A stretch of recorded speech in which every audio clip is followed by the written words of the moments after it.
Great. Thank you, Iris. I really appreciate that.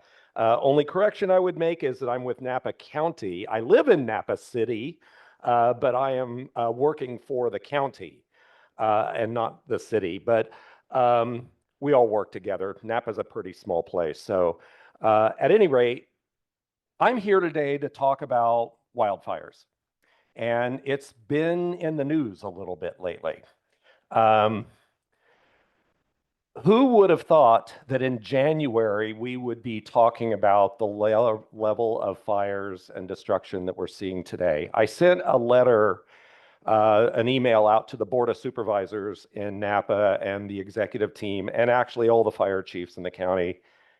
And I mentioned to them that we were really affected pretty heavily emotionally and everything else because of what we've been through up here. And it really tugs at our hearts when we see things like that happen to other communities. And so we have a different response, I think, when we see those kinds of things happening. And I closed my email with a reminder to everybody to please look at their calendar. And I never, ever want to hear anybody say fire season ever again. There is no season. The season is 12 months a year now. And if there's no better stark reminder of that, just turn on your TV and watch what's happening down south. So what I'm here today to do is to talk to you a little bit about my background and history. So Iris got it right. I actually started work as an architect, working in Southern California. And then eventually I moved up to the Sea Ranch, which I'm sure probably most of you know, or at least know where it is. And I moved up there to work with an architect who just happened to be the volunteer fire chief for the Sea Ranch volunteers.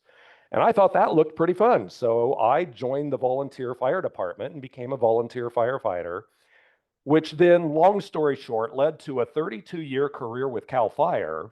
But now today, those backgrounds of understanding structures and land use planning and building materials, details, all those kind of things, and the fire impacts that are happening to our built environment, those two backgrounds have just collided today. So I find myself in a little bit of a unique position to have a little different perspective of this from just people in the architectural world or people in the fire world. I sort of straddle both of those. And it's a little odd for me to be able to kind of see it from both directions. But it's also given me the ability to have a voice kind of to talk about this. So I've talked to, I retired in 2018 from CAL FIRE, and I had done a lot of jobs. I was the fire marshal in Napa County for a number of years. I did work on an incident management team for 11 years. So I traveled all over the country or the state to big fires like this. So I've seen these kinds of things happen before. And it's not that it's so new or that these things haven't occurred before, but we've never seen this many of them happen this frequently, this intensely over and over again. When I started my career as a professional firefighter with CAL FIRE back in the mid to late 1980s, you really did have this sense that if you ever went to a 100,000-acre fire, that was going to be your career fire because we didn't have very many of those. There wasn't a big history of fires that big. They did occur once in a while, and if you were lucky enough to go to one of those, that was a big fire, and you really got to have, that was what you got to hang your hat on for a whole career. And a fire like these never occurred. In fact, when the Oakland Hills burned in 1991, I was working at the only fire station in Contra Costa County. I was still very new in my career at that point. I was an engineer, and I responded to the fire when it ignited on Saturday, the day before the big conflagration. I don't know how many of you know the history of it, but it was a contractor who was doing a building project, and he had a debris pile that he was burning illegally in the backyard of the house that he was building. and it got out of control and got a little bit of the grass on the hillside. Very small little fire, it was less than a quarter of an acre. It was just a spot. But the winds came up the next morning and it turned into the tunnel fire, which burned well over 3,000 structures. The official numbers are like 2,900, but we count structures differently today than they did back then. But because of where my station was, I was responsible for doing the report for CAL FIRE, known as CDF back in the day. And when I went to do the report, there were two pieces in the report that I had to fill out. And these are just standard pieces of information that you have to fill out for every report in the state for a fire. And one of them was like, how many structures were damaged or destroyed? And the state had only created that program to have 3 digits. Because the idea of having 1,000 structures in one incident was so far out of the realm of even possibility that they didn't even build the fire report program to even put that number down. And then the second one was the blank that said, what is the dollar damage? And it only went to 9 digits. The idea of having $1 billion fire was impossible to even conceive. So of course I had to call Sacramento and ask, what do you want me to do? And it was that long pause saying, we'll get back with you. And they eventually, of course, changed the program. But what we had to do for that report was write 9s in all the number blocks and then write comments in the comment section about what the losses really were. That was the first time where the reports didn't match what reality was. And from then on, we thought, and certainly back then, I thought that was the only time I would ever see anything like that.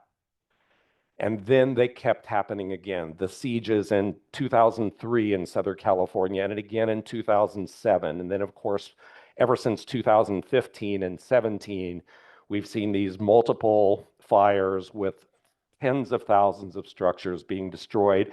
And instead of having one every career for you, people are experiencing them every year or two that they're happening now. So that's the trajectory we're on. A lot of people ask me after the campfire, is this it? Is this the worst one we'll ever see? And my response back then in 2018 was, with 100% certainty, the answer is no. We will continue seeing these. And people were shocked at that when I said that. They said, do you mean that you think it's actually going to get worse? And I said, yes, because if this was the worst, then that means we've peaked and it's all getting better from here on out. And that isn't the case. And we've known that that wouldn't be the case for a long time. And I will say the same thing about what we've just experienced in Los Angeles. It's not the worst we'll ever see. We'll see more of these kinds of things, whether it's in this country or Australia or Europe or South America or back here in the United States. It's going to continue to happen for a while. So I want to get on with some of the talks about this. It is a global issue. How many of you saw 2 years ago the filming from Portugal and Greece with people literally running for their lives, jumping in the Mediterranean, trying to save themselves, and not everybody made it. So we're seeing this kind of thing across the entire world. And so what I'm going to do today is just talk to you about some really basic things, because this is Oakmont. You guys have experienced this firsthand. You've had to evacuate numerous times. There have been homes lost here, and we've seen and been impacted by these fires. So I think you as an audience are probably a little more in tune and educated about all this stuff than most of the audiences I talk to around the country. And so I'm not going to go into all the details. I'm going to talk about some and a little bit about some of what we know about LA so far. In fact, after this is over, I'm going to be getting on a plane this afternoon and flying down to LA to meet some other researchers from the National Fire Protection Association, which is the organizer for Firewise nationwide, and also the National Fire Administration. And we're all going to get tours on tomorrow and Tuesday of the fire areas to try to see what we can learn and bring those lessons back here so we can try to do better ourselves in the future. But there's another piece of this I want to do, and I'm going to hurry through my piece because I want to talk to all of you, or I want you to talk to me. I am kind of an expert at this kind of thing. I get asked to come and talk to audiences all over the country about this stuff. And after I retired in 2018, the insurance industry was calling me after the Camp Fire hit because they really didn't understand this very well.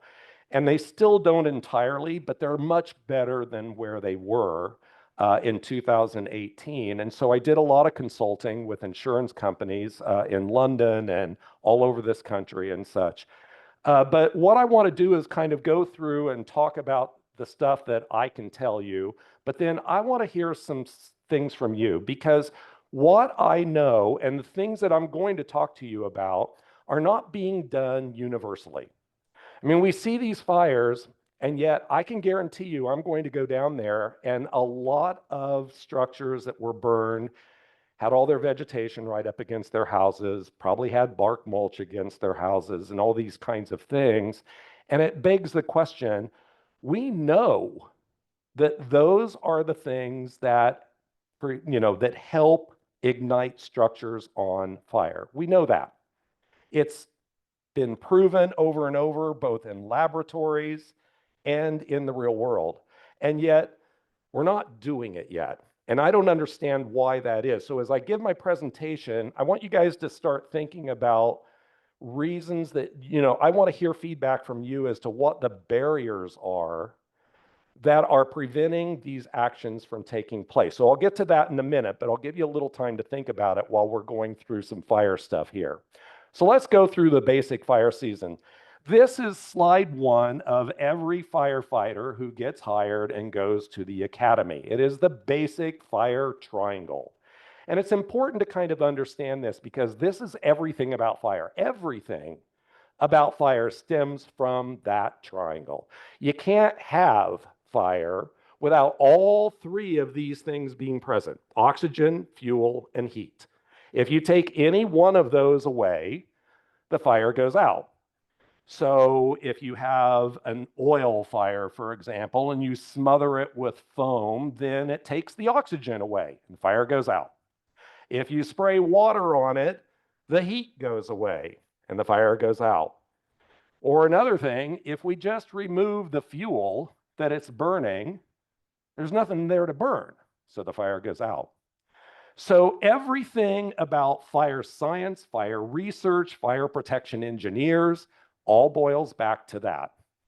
And so that's important to understand because the one thing we have a lot of control over is the fuel piece. We get to choose where and what fuels may or may not be present to burn. And so that's an important concept, and we're going to keep that front and center as we talk about this. In the wildfire environment, we have another triangle: weather, topography, and fuel. You see the two common denominators there? The fuel. So we can't change the topography a lot. I'm not going to move the mountains, and I don't have any control over the weather. How many of you came in with your hair blowing around with all the wind out there today? We don't have any control over that. But those are major, major factors that control and contribute to how and where wildfires burn.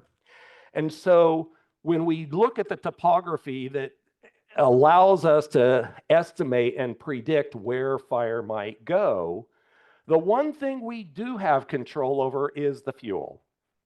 We get to choose what kind of fuel, what it is, where it is, and what the relationship that is to everything else. And as we know today, basically everything is fuel. Houses, vegetation, cars, all these kind of things. Everything that's in the path of a fire can be fuel today. And so it's our choice. We get to decide what fuels are going to burn or what they're we've taken them away and they're not going to burn. So again, it's that common denominator that's the one thing we have control over. That's it. We can't control the topography or the weather, but we get to choose what is out there from the fuel standpoint. So that's another important topic. When fires are burning through and we are seeing this level of destruction, it's overwhelming, but I want to simplify it down to really three things. There's only three ways that anything ever ignites during a wildland fire. Either there is a path for the flames themselves to be burning through the landscape and find that flammable fuel to march right up to a structure, and the direct flames burning against the structure can start the structure on fire. But again, what if you removed all the fuels and didn't have a path and the flames just simply couldn't get there? You took it away and there's a break and the flames never reach the house. That'd be a pretty good thing. And so you can take away the direct flame contact because we get to choose whether we want that path to be there or not. The other way is radiant heat. So if you have a lot of fuel near enough to your structure that's burning for a long enough period of time with enough heat energy, the radiant heat coming off of that big fire can also ignite your structure. So are there ways that we can prevent a big fire close by to be far enough away that the radiant heat never gets to the point where it can ignite your structure? But those are two obvious ways that fire can ignite your structure. But the wind-blown embers, the embers are the number one cause of structure ignitions today. Science and the research that we've done in all these fires that date back to 2014 was the first year we started collecting any data. There was a fire up in Siskiyou County called the Bowles Fire. It burned about 200 homes down in the town of Weed. We had just created the program to see if we could go out after fires and collect data on structures that had burned. And we very quickly all ran up to Weed to try it out. The program wasn't 100% finished yet, but that was the first fire event that we started collecting data from structures after a fire. And that was 10 years ago. Today, the number of structures in that database, I'm trying to do the math by adding what happened down south now, but we're probably somewhere in the 70 to 80,000 structure number in just 10 years. So the embers, we know, and by a lot of research estimates, it's attributed to maybe up to 90 or maybe even more, 90% of every structure that ignites in a wildfire today is because, either directly or indirectly, because of those embers. It's not the big flames hitting the house. It's not the radiant heat, although that equation does change when you get into dense communities like Altadena or Coffee Park, and you see structure-to-structure ignition because they're all burning, okay? But the embers tend to be the primary cause of ignition starts to begin with. And so I would make an argument that if, I don't care, pick any topic on the face of the planet that you want, and you know that 90% of that problem is this one thing, I would make a pretty good argument that maybe that one thing is exactly what we should be focusing on trying to solve so that we could reduce that impact. So if we know that embers are the contributing element to 90% of all the structures that igniting, wouldn't you agree that it makes sense to start focusing on the embers? And it's the hardest one to do because embers can be really small.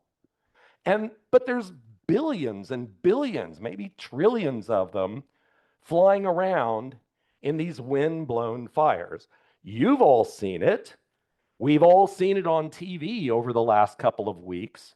So it's a real thing. So how do you create an environment where those embers that are just going to keep blowing around out there are blowing around, but they're hitting buildings, they're bouncing off, they're swirling around, and they don't find a place to catch on fire around your structure?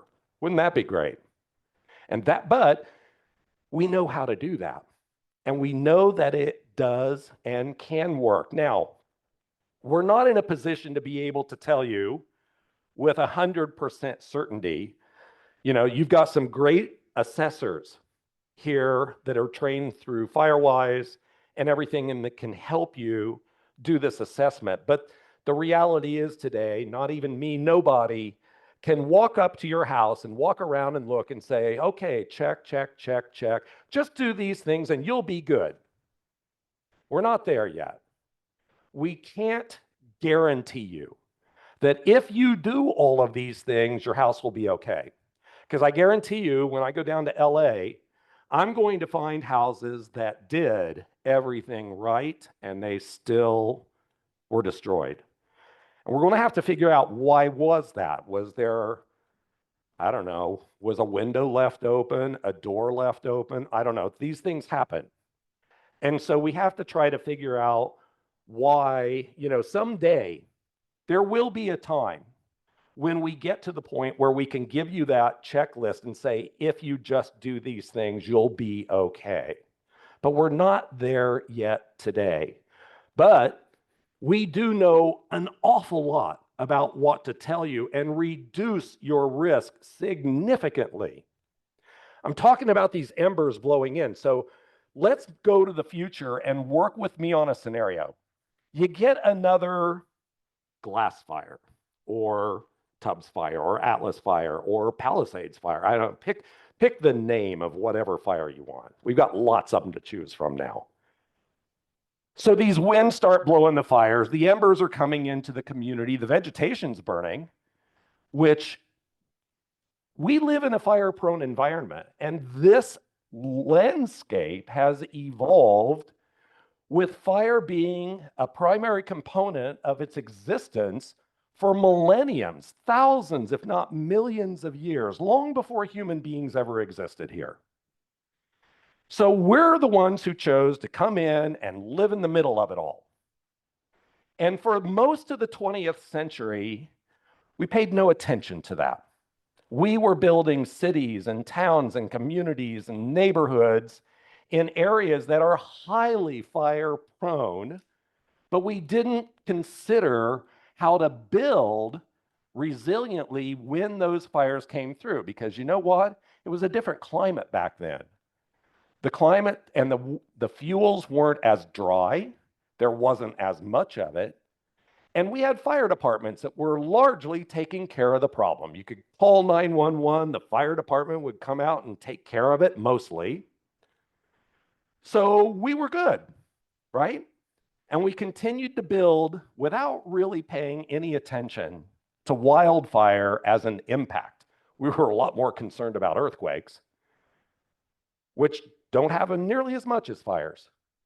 But we didn't pay enough attention to it. And so now we have this vast built environment across the world that is now highly vulnerable to these fire ignitions.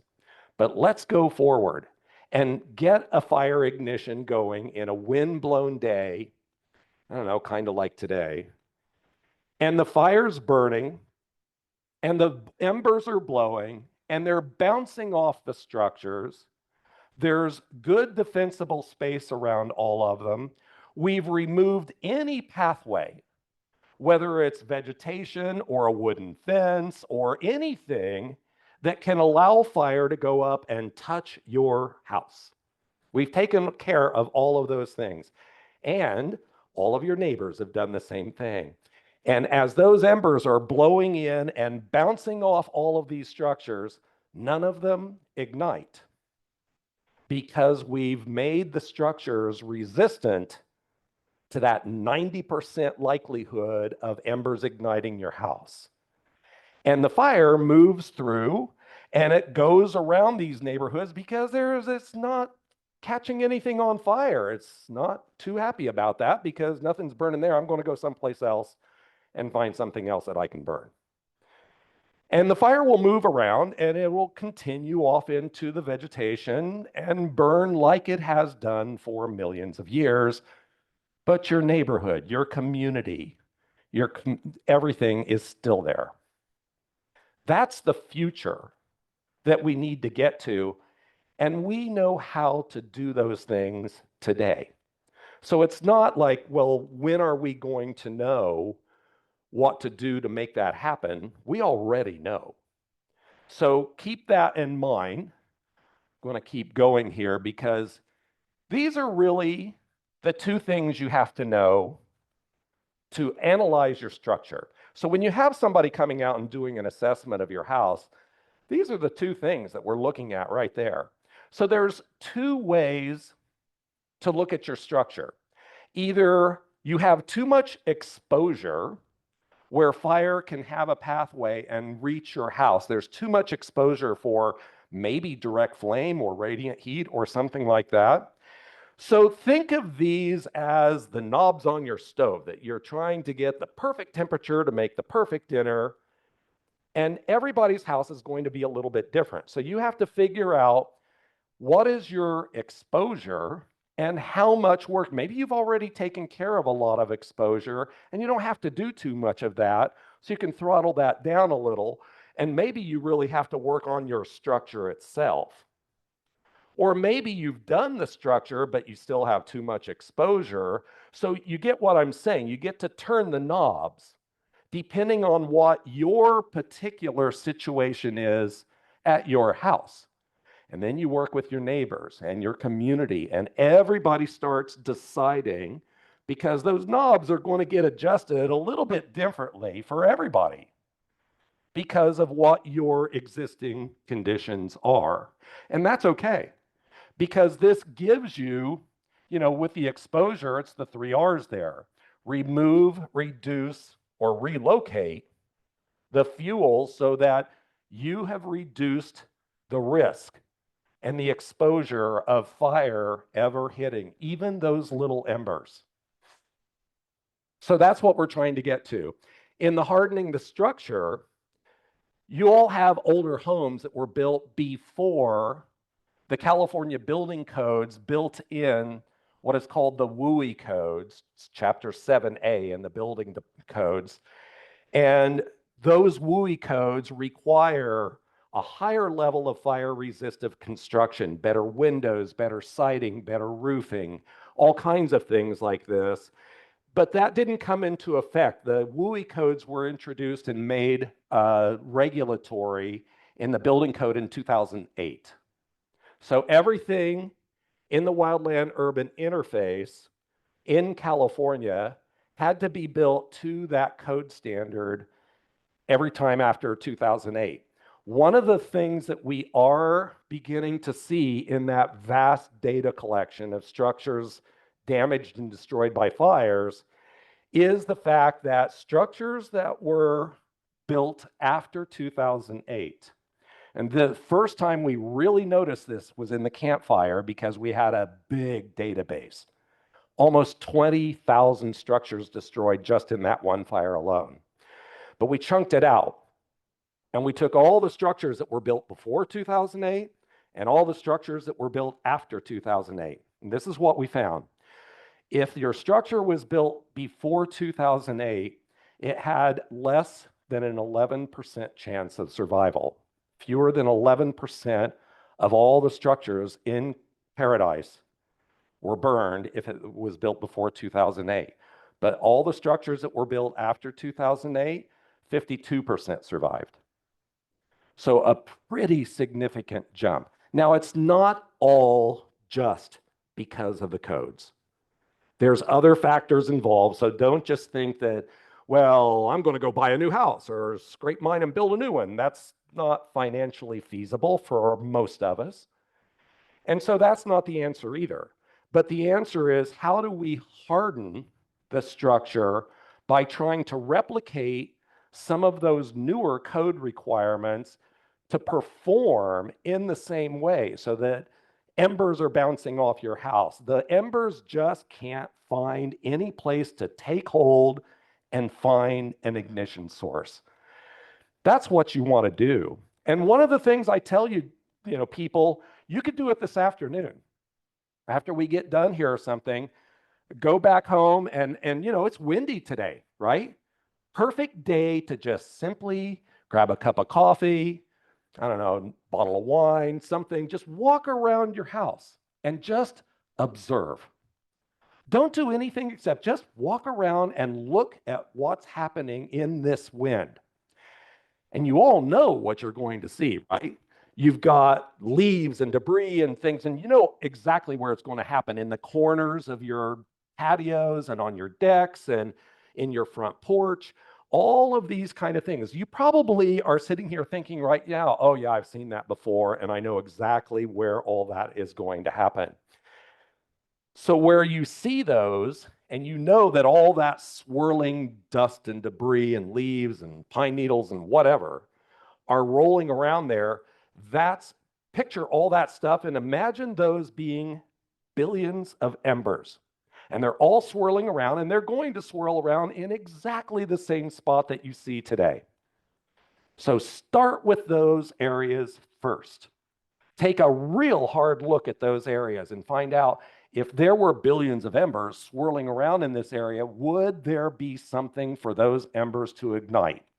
And if the answer is yes, then start finding out what you could do to maybe try to harden that area to take away that opportunity for embers to find that ignition.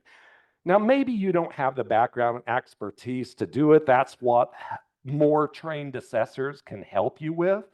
But there's people that you can call and get that information. So that's something you could do right now today. But these are the two knobs that you've got to play with and figure out, how do I reach that sweet spot to both have the house hardened and the exposures reduced so that when the fire comes and hits your house, it just can't find a way to ignite it. And imagine all your neighbors and your whole community has done it the same way you have, and the fire's not going to ignite anything because you've taken away the fuel that it has to find in order to ignite it. That's the future we want to get to, and we could do it today. So this is an actual photo from the glass fire. Wooden fence, you can see the fire burning right up to the house with the Gorilla mulch, which is highly, highly flammable. And this is a pretty new house. And again, it was probably built with Chapter 7A, which is probably the only reason that house didn't ignite, because you can see the charring on the wall. And what I do know about this one is a fire engine happened to drive by and see that, and they're the ones who got out and knocked the fire down, knocked the fence down, raked all the mulch away from the edge of the house, and the house survived. But what would have happened if that fire engine hadn't just been driving by at that right time? That house probably wouldn't be standing. So once again, we know these things work. And even with new houses, you know why that's there? Because there's no requirement. There's no state regulation yet that requires you to have that non-combustible zone around your house. It's coming, but it's not in place yet. The state legislature directed the Board of Forestry and Fire Protection to put language in the state public resource code, which has all the fire regulations in it for the state. And they were required to do that about 5 years ago. And they still haven't figured out the exact language because it's really controversial. And so it's not in regulatory language yet. When it does hit, it will be put in place for the first 18 months for all new construction. And then after 18 months, it will become retroactive for every structure across the state. So it is coming. It's just not here yet. But these are examples that we actually see. This is another example up in the hills. This is Sonoma County. And I had worked with this property owner, excuse me a second. I had worked with this property owner who started just doing vegetation clearance around their clearance there in the middle. So I've got this cool tool here. I can do this, but you see that right there. And so you're seeing where that clearance is. And even the glass fire, as intense and big as that was, you can see how much the whole landscape was pretty much being incinerated. And it came along and hit that property where they had done fuel reduction. They didn't clear cut anything. They just started removing and reducing the amount of fuel. So when the fire got there, it didn't have what we call fuel continuity. The fuel wasn't right next to one another. There was big separations. They had created separations both horizontally and vertically and allowed the fire to kind of have so much work to try to get through there. You can see how it just split and went around and left a big piece of their property with standing green trees. All the ground litter was burned, but the vegetation, essentially, the trees and brush were just fine. But then once it left the area where the vegetation treatment had been done, just came back together and kept going to Santa Rosa and over to here. So this is an example of, even in big, intense fires, we know that these things work. So these are the things we need to pay attention to. And so just real quickly, here's some of the success stories. So this is a house back in up in Paradise that survived the Camp Fire. It is the only house along this road that was up there. And you can see the slope is starting to come down off the back. That's a very steep hill going to the North Fork of the Feather River. And the fire just came roaring up that canyon. And every house except this one was destroyed. And so you have to ask yourself, why did this one survive? There was a couple of reasons. One, it was a brand new house. It was only 2 years old at the time, so they'd used all the new fire-resilient WUI materials. You can see they had rock around the house, and I talked to the owners, and they didn't put the rock around the house because of a fire problem. They put the rock around the house to help with termites, because termites don't like rock very well, and so it helps keep pests away from your house. That was the reason they did it, but it also works really, really well in a fire situation. But they also, and I can't get a photo of this, but right where I'm standing, in their particular case, the big edge of the canyon was coming along, and right where their house was a big protrusion of granite. Again, topography, right? So Mother Nature had left this big boulder type protrusion on the edge of that canyon, and when the fire came up, it hit that protrusion and split and went on either side of that house, incinerating everything else, but that house had no fire impact on it at all, because it just happened to be in exactly the right spot that would push a fire away from it. Now, did the subdivision person who laid this subdivision out years and years ago, did they think about that? Ooh, yeah, let's put a house right here because that big rock outcropping is going to be really beneficial in a fire. I can guarantee you that that conversation never happened. But they happened to be the lucky people who own that lot, and it did happen. And so those are kind of a little bit of an example of paying attention to where we're putting things on the landscape and stuff. It can make a difference. This is just last year, not even quite a year ago, but this was down in Chile. It's the peak of their, I'm going to say it, I almost said fire season now, in South America or in the Southern Hemisphere. Last year, Chile and Argentina had the worst fires in their history.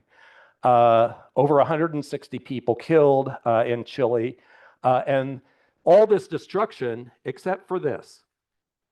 Pretty new subdivision, but these people at the edge of a pretty steep canyon recognized that they had a fire risk. And they had been working with the National Fire Protection Association and their version of FireWise in Chile, and built a lot of good fire protection systems and building materials and things around that, and not one house was damaged in that subdivision. And lots of researchers flew down to Chile to go to that subdivision and comb around it and say, how did this happen? Because we want to replicate that. We want to bring everything they did and say, what did you do? That really worked. So let's build that back. This is, again, almost a year ago down in Texas, over 1 million acres in February, burned in Oklahoma and Texas. And the town of Borger, which is also a FireWise community, had put some control lines and done some fire prevention, prescribed fires along the edge of the town. So when that fire came up, it stopped right at where they had done their prevention work. So I'm showing you folks that we know what works. We know this can happen. And we've got examples. How many of you saw this house last year in Lahaina? And it was all called the Miracle House. I'm telling you folks, there's absolutely nothing miraculous about that house. We know everything that they did to allow that house to survive. Now again, I can show you examples of homes that had done similar things and they didn't survive, and that's the mystery. We're trying to figure out, why did this one survive and the others didn't? There's wind factors involved. There's a lot of things that are involved, but we know exactly, if you look around the edge of that house, they had rock mulch around it too. And why? For termites. They didn't do it for fire. But you're seeing a common thread here, right? It works for both. And keep in mind the fact that that house hit the news waves and social media in a way that I think everybody thought that that was the only surviving structure in all of Lahaina. But look at all these homes that survived. There were lots of homes that survived in Lahaina. It didn't take out the entire town. But of course, we heard about the old historic downtown and things that was totally destroyed. So we're still learning about how the fire moves through these neighborhoods and such, but we still know a lot. And then there's today. 2 weeks ago, all of these fires, Pacific Palisades, Altadena, that's what I'm going to go down to look at and try to see homes like this that survived. You've probably seen these on the news too. They're becoming the LA version of the red roof house in Lahaina. They're pretty dramatic examples of homes that somehow survived. I don't know yet. I hope by the time I come back, I'll have some insight as to why those homes survive. But we need to learn about that. So where do we go next? As we burn things down, do we just keep using combustible materials to rebuild it all? I hope not. I mean, building homes is building homes. And a lot of people just simply want to take the path of least resistance, do exactly what you're familiar with and you've always done before, and you hope that next time something different happens. But guess what? We're not finding out that that's the case. So as long as we keep repeating the same building techniques and materials that we used for the last couple 100 years. Now, again, we do have the WUI codes, so those help, clearly. But when, at the end of the day, if everything that the structure is built out is wood, and there is a pathway for embers to get into that combustible material, it'll ignite and burn down. And we're seeing that over and over again. There's new techniques. These are actually homes here in Sonoma County that are built with a new material that has foam and concrete for very high insulation values, as well as completely fire resilient. There's nothing there for embers or direct flame or radiant heat to ignite.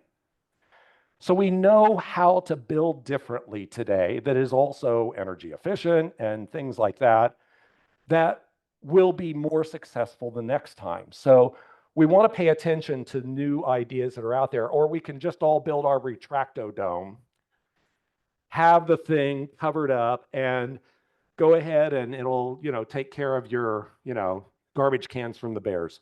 So now I want to get into the discussion with you guys. Why do some people still think we don't have a problem? I'm going to hope it's none of you people in this room. But I still hear people say, well, it's just a wildfire problem. It's not really, it's not my problem. They think it's a forest problem. You've never, ever seen Smokey Bear near a structure.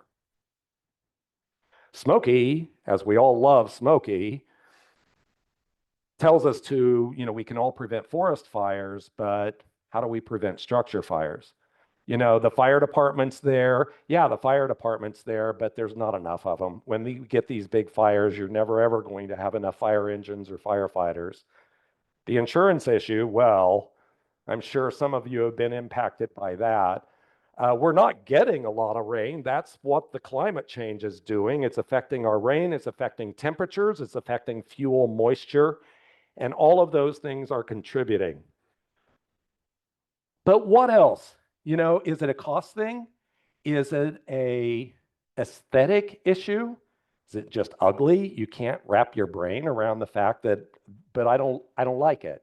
I like what I have now, and things like that. So is it something that I'm missing? Am I not sharing the right message the right way, perhaps, to try to reach people and incentivize people to go out and do these things? I would like to ask all of you to offer me feedback. What are the barriers that maybe you see that are preventing us from going out there and doing all of that right now? So I'm going to open it up to you guys because I need to learn from you. I need you to help me understand why all of this isn't just automatically happening, because we see the examples that survive, but not everybody's doing it yet. And please recognize the fact I am trying desperately here not to put all of you on the spot. I am not pointing out Oakmont. Oakmont, by the way, is much better than a lot of places I go to. I guarantee you. So congratulations on that. But as a general trend, I don't see a lot of it happening, and I don't know why. So I'm asking for you guys to help educate me and help me understand why it's not happening. So go ahead.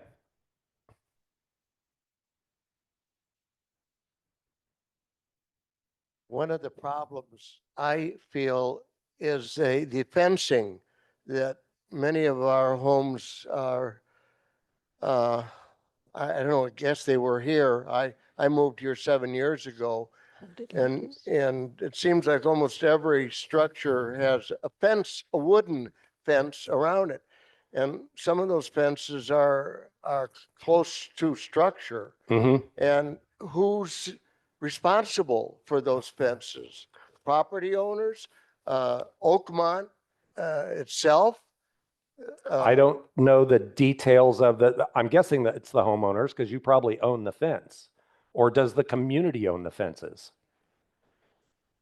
The property owners own the fence. Okay, so it's a sub HOA. So here's a comment. I'm not here to suggest that every piece of wood in every fence has to go away. But think about it like this.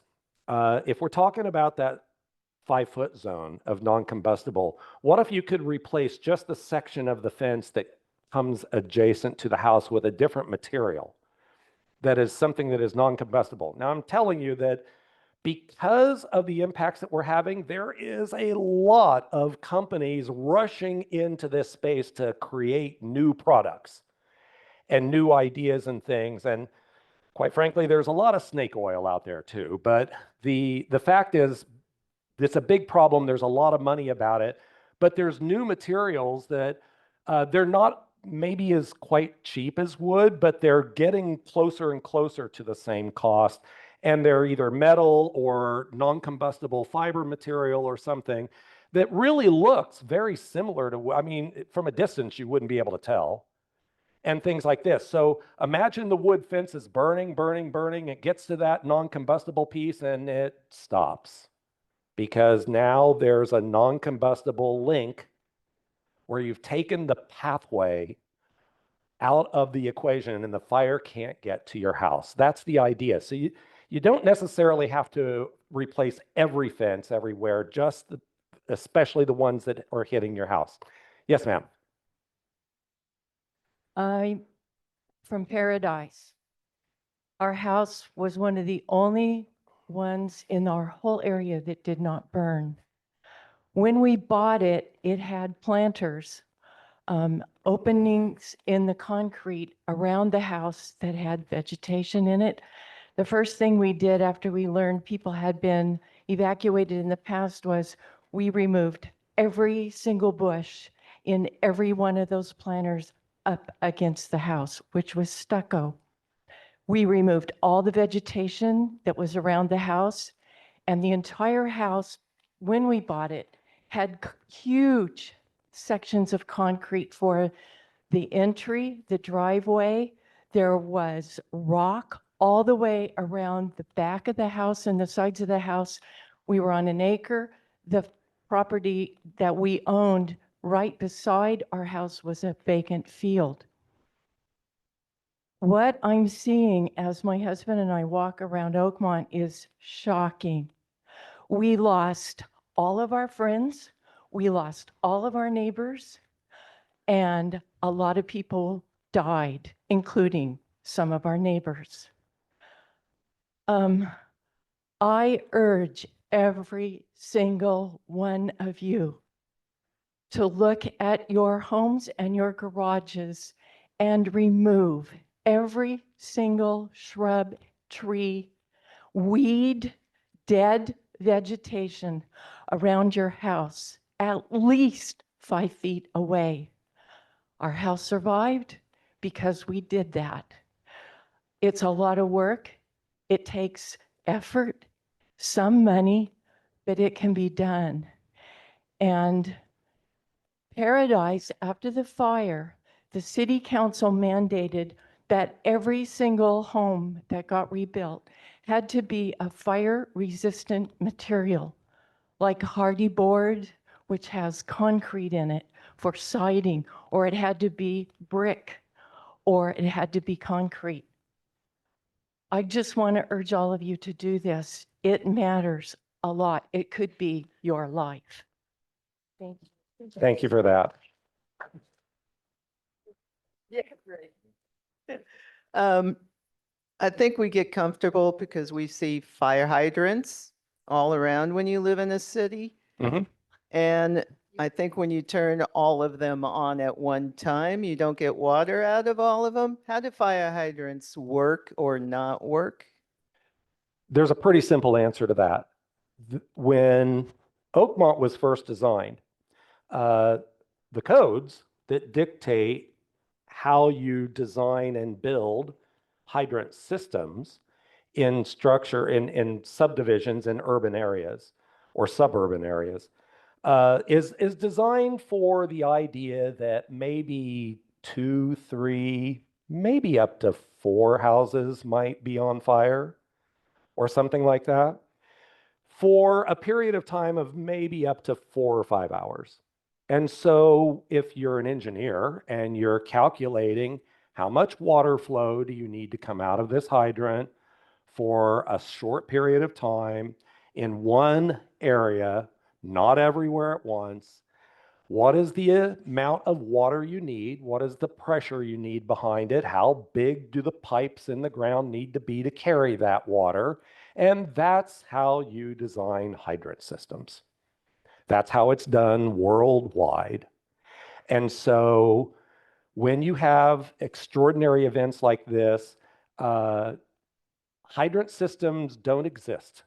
anywhere on the planet that can handle events like this. They're not designed and built to handle these kind of structures or these kind of events.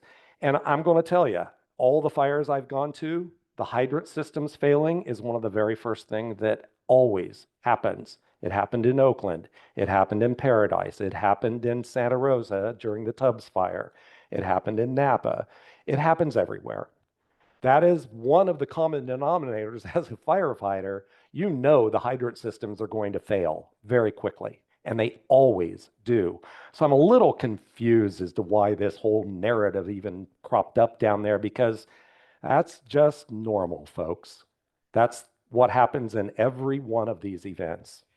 Iris has something she wants to address about that, but on my way over, I know that after the 1906 earthquake and huge fire in San Francisco, they installed enormous cisterns underground in various intersections. And the water is available at all times. Why don't they do that in, say, Los Angeles? There's no requirement for it in any codes. And so if a city wants to do something like that, they could, but it's up to them. And it's very expensive. One of the anomalies, I'll just share with you this, and I'm trying to not throw San Francisco under the bus here, but I'm going to throw San Francisco under the bus a little bit. Over 100 years ago, when San Francisco was first created, everybody could put, the threads that you have to screw the hydrant onto. They created their own custom thread. It's called the San Francisco thread. It is. And there is not a single engine anywhere else outside of San Francisco that has that hose that will turn on to them. And you know what their business plan is? This is embarrassing to even admit this. I shouldn't probably say this, but their plan is that when they have a big fire, they're going to have pickup trucks sitting at all the bridges, handing out the adapters to all the fire engines coming in. I'm not making this up. That's their actual plan. I'm And we all know that won't work. So I'm really grateful for David coming, and I wanted to say that we have a Firewise task force here, trained assessors who have certificates from Fire Safe Sonoma, some of us also from CAL FIRE. For free, we will go to any house. We will help you. We'll take pictures, give you a report. We'll help you prioritize. Well, I can only do 2 or 3 things. Well, what are the most important 2 or 3 things? We can do that. And what David pointed out is what our future could be, is we could be the green island that existed after a big fire instead of being another Paradise. So I'd encourage you, we have someone in the back who's ready to take your name and Firewise, your email, phone number, and they'll set up an assessment. But it's something we need to do together because we are in this together.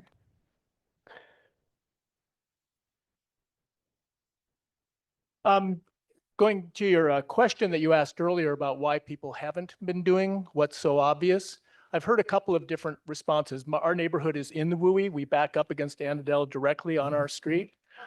And the 2 things that I've heard from folks is, one, if we have one of these big fires, there's nothing we can do anyway because we've seen what's happening in Southern California, and it's just going to be a storm to burn everything down, so there's no point. And the other is they're aware of the history of fire in this valley, specifically the one that was in the early 1960s, and now we're in the 2024, and it's like, oh, we've had our fire. It's not going to happen again in my we're good. life. Yeah, exactly. It's not going to happen again in our lifetimes. Everything burned across the way, so we're good. I thank you for bringing that up because we're not good. And fire has an eerie way of repeating itself. The 64 fire you're talking about is the Hanley fire. And it burned weirdly the same footprint that the Tubbs fire burned.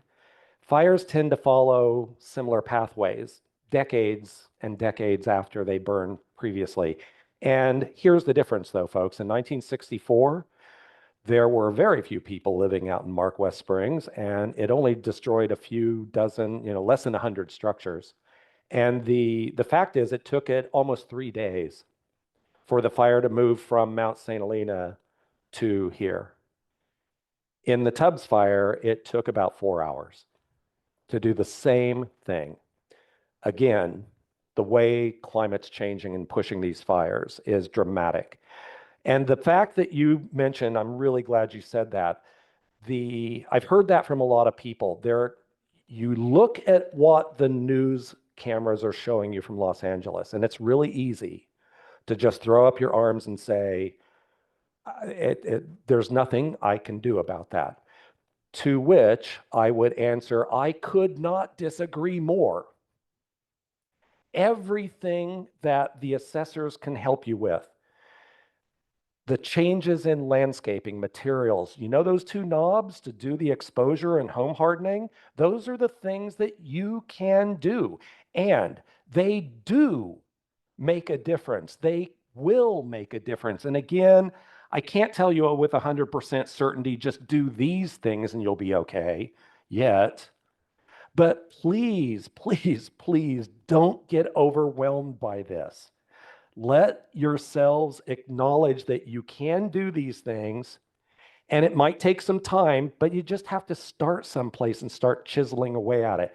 Anything you do is helping to reduce the risk a little bit and is better than not doing anything. Yes, ma'am. So I wanted to answer your question. You asked this group, right? And I live in a halfplex, a duplex, half of a duplex that was built in 2008. Stucco, but I don't think it's according to the new code because it doesn't have fire extinguish. It doesn't have sprinklers inside. One of the first people I met here when I moved to Oakmont in 2021 was Iris at a Firewise fair, who showed me the rice and the screens and convinced me that it was a good thing to have those put up in my eaves. So I did that right away. It only cost me $800. Have all the vents in the entire house screened. And when I I walked out to my car the next afternoon, and my next door neighbor says, "Oh, well, do you feel better now?" And I said, "Yes, as a matter of fact, I do feel better, and I think you should do it too." And he refuses. He worked for the insurance industry his entire life, and he's convinced that nothing will help. And like you just said, when the fire comes through, it's gonna burn down everything. And besides, insurance will pay to build him a new house. Well, he might not mind losing his house, but I do. Yeah. And I don't know how. So here's a barrier. Yeah. He and I are actually friends now. I served on the sub HOA for 3 years. We completely redid the landscaping. It's all Firewise compliant now, except for the fences, because those are owned by the homeowners, not by the sub HOA. We can't do anything about the fence, and I can't force this guy except I might offer to pay for it. What would you suggest? Yeah. It's really hard if I have one-on-one conversations with people who say, I don't believe any of this. There's nothing that can be done. Those things that I saw there on TV, you know what the problem with the media is? They're not running around showing you all the successful homes that didn't ignite. In the 17 fires, there were entire neighborhoods that successfully had done prevention work. Circle Oaks over in Napa County is one of them. It's a 1960s subdivision that had spent years putting vegetation treatments around their property, and the Atlas fire just burned right around it, and not one home was destroyed. And I asked the media, could you please go up and do a story? And you know what the reporter said? Why would I do that? Nothing happened there. And my whole point to them was like, no, you don't understand. Everything happened there. That's why all the homes are still there. That's what you need to be reporting on, but they don't. And so you don't hear about it. You're only seeing the big flames, all the destruction. So don't get fixated on that. That sells advertising, it sells news, but it is not the way to think about it. You can make a difference. Yeah. There are a couple things I wanted to ask. Personally, in my patio, there's a barbecue with a gas barbecue, yeah, with a tank. The danger of that, plus any plastic furniture that's on a patio, but I have some other things too to ask. How close is it to your house? The barbecue is against the siding. Okay. So one of the things. But I mean, it can be moved. I mean, Yeah, it can be okay. So you can move these things and relocate them. Again, remember the 3 R's: relocate, move, or reduce. So you can relocate it. So one of the important things, and you mentioned the plastic furniture. So where things are sitting, and frankly, maybe anytime you see you're going to have a really windy day, maybe you just go push all the furniture away from the house. So that it's not sitting next to the house. So if something does and it's burning, it's away from the house. Again, you've removed that ability for the fire to reach the house. So then my other really big concern is I live in a sub HOA and we have a lot of grass. So now we're having to remove all our grass because of the water, which is a tragedy because that is a fire break. I wonder, here's my political pitch. I wonder if Oakmont, instead of, kind of want a Taj Mahal big central facility, could they at least help us financially make it worthwhile for all of us to work together toward Firewise rather than a big expensive central? I can't answer that. So that's an internal question that I don't think I should get involved in. I'm a newer resident here. The last election cycle, someone said, what about all these wood fences? And the candidate responded, oh, that's an overreach. But we have an election coming up. And if the people running understand that this is a concern of the community, at least in terms of the 5 or 7 feet of a fence next to a house, we can put in some requirements. And then once the requirements are put in, like for juniper, they have to be enforced or nothing happens. But it's up to us to communicate our level of concern to the board so that the board can confidently take steps to help us become the green island in the next fire. Great comment. Thank you. I think we need to start. I know there are many more questions, but I want to point out Pat, who is standing at the small table back there under the clock. Sign up with Pat to get a free Firewise assessment of your property. And Jeff. A last word. So CAL FIRE, as you pointed out, has been tasked with writing the rules for what the 0 to 5 is going to look like. They are clearly letting the perfect be the enemy of the good. What's it going to take for them to push something out there? Well, the word I hear on the street from Sacramento is that this type of event is going to push them to finally just put whatever's out, because you're exactly right. They're trying to find the perfect language that's going to satisfy everything, and that doesn't exist. So they have to get something out. And so that's going to come pretty quickly here, I think. They've been working and sitting on it now for a long time. So I think that this is probably going to be the push that finally gets it put into place. So we'll see how it goes. But it's up to the Board of Forestry to implement it. So that's their charge. Wow, what a great presentation. Yeah. Thank you so much, David, for coming out. Thank you all very much. I Thank you, appreciate it. Iris. There is a lot we can all do just by opening our eyes, really, and walking around. That would be the first thing that we do. Someone mentioned in your garbage cans, don't forget your garbage cans are flammable, keep stuff in it. Okay, so we're going to see you here next week. In the back, there's a sign up if you would like to have an assessment done for free on your house. It's already back there waiting for you to just sign up. And thank you for attending. See you next week.